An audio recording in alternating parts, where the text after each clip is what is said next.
There was once a young man, strong, proud, and certain that no one in the world could match his skill with a bow. He could split a leaf in half from 100 paces, and his arrows never missed. People called him the Eye of Heaven. But praise is a dangerous wine, and slowly his heart filled with pride. One day he heard of an old monk who lived high in the mountains, a man said to possess the calm of the wind itself. The young archer laughed. "What could an old man teach me about the bow?"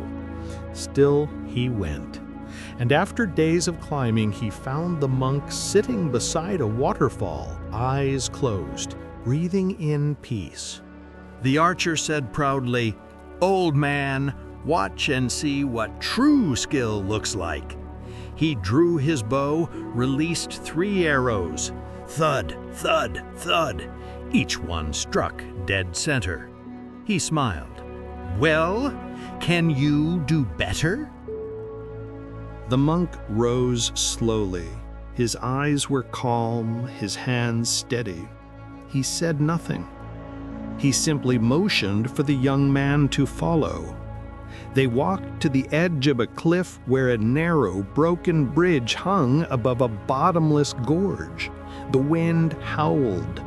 Even standing there made the young archer tremble. But the monk stepped forward, barefoot, silent. He stood at the center of the bridge, his robe fluttering like a whisper. He hung a gourd from a rope over the chasm, drew his bow, and fired. The arrow pierced the swaying gourd, perfect shot. Then the monk turned and said softly, "You were skilled with your hands, but not with your heart. Your arrows fly straight, but your spirit trembles.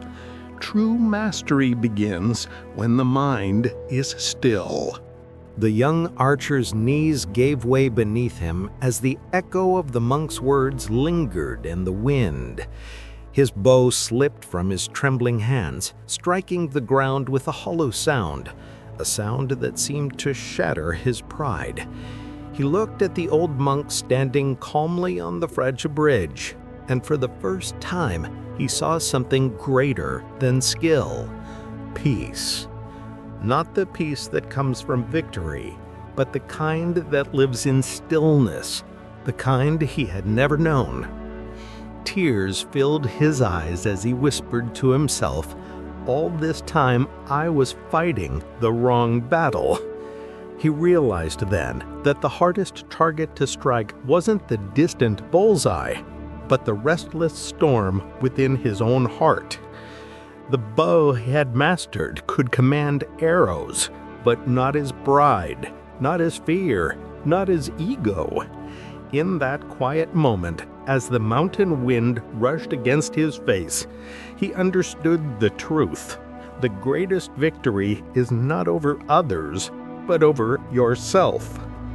Every person carries a battlefield inside them, a war between pride and humility, fear and peace, chaos and calm.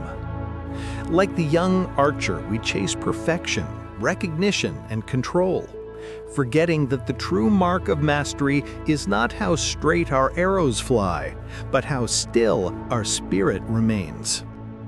When you conquer yourself, your doubt, your anger, your ego, the world itself begins to fall into aim.